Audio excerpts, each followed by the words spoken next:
Well, it's funny. When growing up, like I said, I was pretty coordinated. So Hmm. I was always like a really good shot blocker, and I just love playing defense. I love blocking my when I was in you know fourth grade. I loved just getting like 10 blocks a game, Yeah. and and I was always like a kid who didn't have a lot of confidence. Like Hmm. I just didn't have a lot of. I was real skinny. I was real thin. I was coordinated, but I just didn't have a lot of confidence, and so I always equated like missing shots as hurting my team, Hmm. and I just wanted to be a good teammate and I wanted to help my team win. But like playing defense, I could block like 100 shots and that helps my team. Yeah. Yeah. And so like I never felt like greedy about playing great defense, but like Uh-huh. taking a lot of shots or missing shots, I thought I was hurting my team. And so I just always had a defensive mindset. And obviously going to Duke, Coach K is just one of the greatest, man-to-man teachers in the game of basketball.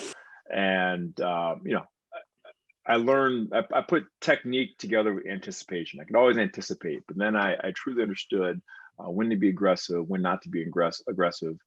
Obviously, I'm known for taking a ton of charges, but that all came down to just being in the right place. Hmm. And that was one thing Coach K always taught us is like, look, it's much easier to start in the right place than be super athletic and be able to Yeah. get in the right place when it's Absolutely. too late, right? And Absolutely. so I'm like, yeah, like so I actually worked like more efficiently and understood defense much better by doing your work early, as coach would Hmm. say, and being in the right position to begin with. Yeah. And it's a metaphor for life. It's always Yeah. easier to be Absolutely. prepared and Yep. start in the right place versus Yeah. like scramble at the end to get in the right place. Yeah. Um, and so, playing with Wojo, who's defensive player of the year, and uh, we scored a lot of buckets, in Hmm. my day, but we always Hmm. had amazingly aggressive, long, switchy defenses. We were playing small ball before small ball, right? Yeah. Yep.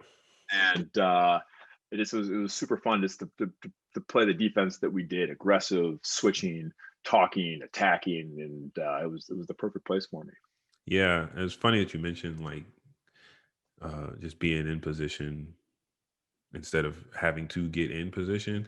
It's one of the things I learned from, I was spent a little bit of time with the Heat, and just watching a guy like D Wade was like I watch him on defense, and to me, I always thought defense was like doing a lot and moving real fast, but it never seemed like he was really like flying around from place to place Yep. be- because he was just where he needed to be. So he would make small adjustments, just he would make smaller movements, but he would be where he needed to be and be in position, um, to where it was like, so he was able to like conserve energy, but while also still being a good defender, Hmm. if that makes sense. And Yeah. it was like a Yeah.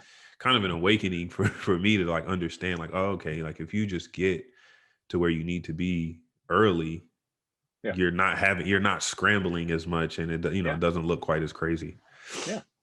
It's not a lesson that I hear a lot of young players get, right? Yeah. They think Yeah. defense is all aggressiveness and hands Yeah. and being highly energetic, and it Right. is, Yep. but you underestimate. Just start in the right place, and Hmm. what that comes down to is just having awareness of the spacing, defensive spacing, understanding who you're guarding, and what that person's strengths are and Hmm. what their weaknesses are. Like how far can I play off my man and still be able to recover and take away what they're really good at, whether Hmm. shooting or driving.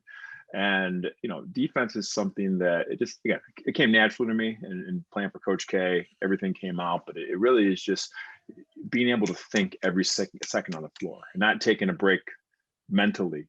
And the best defenders are those who can think every possession, every second of every possession. Yeah. And another thing I noticed was like um normally the more veteran guys are the better defenders because it's weird to say this, but there's only like five offenses in the NBA. So like once you've done it for a few years, you kind of know like, oh, okay, they're gonna be doing this, and then my guy's gonna go over here, so I need to be here to do this. Mhm. And like, so the older guys who have been through a few years and done it a few times, are just ready to be in the positions that they need to be in on defense because they Yeah. recognize things so early. Yeah. Um, so then going back to Duke, you were there for 4 like 4 years. really 4 good years. years. Mhm. A lot of success in those 4 years. What made you guys so consistent? I mean, aside from having Shane Battier on the team. You're probably going to laugh because anytime we tell the story of like what has been consistent through Coach K's time at Duke, 40 years, and it's probably the next play story, right? Mm-hmm. Everyone knows next Mm-hmm. play, and we Yep. always say that. Everyone's like, you always talk about next play. You want to explain what next play is? Well, it was first of all something that I heard for 4 years straight. But yeah, it's just basically having short-term memory loss, like any good shooter has. You make a bad play on one end, you forget about it, and you move on to the next one because uh, that's the only one that you have any control over is the next one. So Yeah, make yeah, just make the next play and don't worry about the yeah. last one. And so, like, that's well said. And I think that was the main reason we had so much success. We were 133-15 in 4 years. And when I graduated, it was the most wins in any 4-year period in the history of college basketball. And we really lived the next play mentality. It sounds corny, and so we'd have a great game, a great non-conference game against Michigan State. It was next game. We're playing NC A&T next game. All right, it doesn't matter. Let's Yeah. move on to the next one. And okay, now we got Clemson in the ACC opener. All right, next. What's next? What's next? What's next? What's next? What's next? Good or bad. And it became a habit that maybe we didn't celebrate the wins as probably as much as we could have, Mm-hmm. but I'd tell you what, we didn't have much hangover, and when we lost the top one, we were able to bounce back. And so I tell my kids and anyone who listens, that's the most important skill you can ever develop, just being able to get to the next thing quicker than your opponent. Mm-hmm. Absolutely. Yeah. Which team was better, 99 or 01? Oh man, so you're about to have a kid, so when you start having multiple kids, you understand, like, you don't love one kid more than the other. Okay. You love them differently. Yeah. I was trying to see what I could get out of you on that one. The 99 team, like, people don't realize. I mean, both teams were super dominant. For my money, I think there's the two of the best teams in the last 25 years. Yeah, for sure. Championship notwithstanding.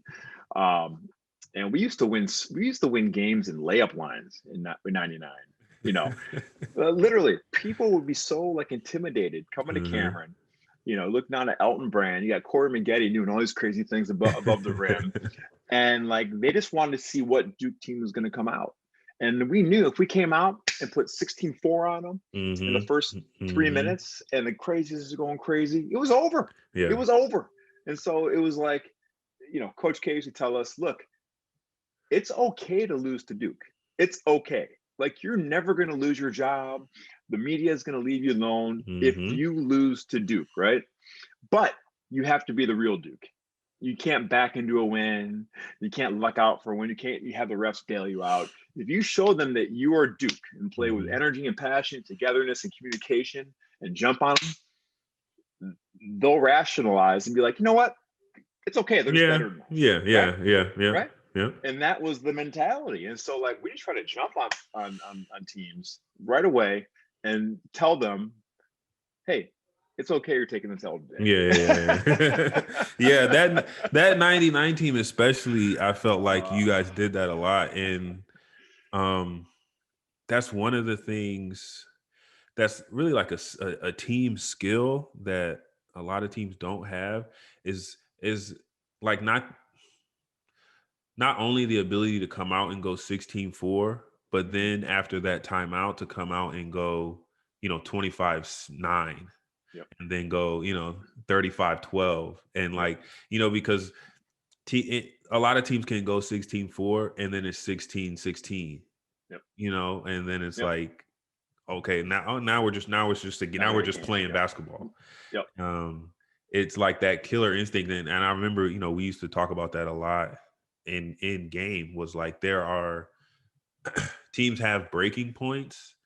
And, when you get up 9 in the second half and they call that timeout and everybody's going crazy, And Yep. it's like, yeah, that little run was important, but this is more Yep. important now. Like, Yep. what do you do now? Like, Yep. because teams, and it's just kind of a mental thing. Like, teams get to a point where they're ready to just say, here, you can have Yeah. it. But if you Yeah. give them a little bit and they say, okay, no, I don't want to give it up yet. You gotta be able to just uh, break them. And you it's, guys it's were good at it's it's that. such a weird mentality, right? Yeah. Like it's not something you ever think that you'd understand. Yeah. It sounds like super cocky when we talked about it, but like that's the confidence that we played with, right? Yeah. And Yeah. that was the expectation. So it wasn't like crazy. It's like, yeah, this is, especially at home. It's like, yeah, of Oh course, yeah, for this sure. is what we do. Yeah.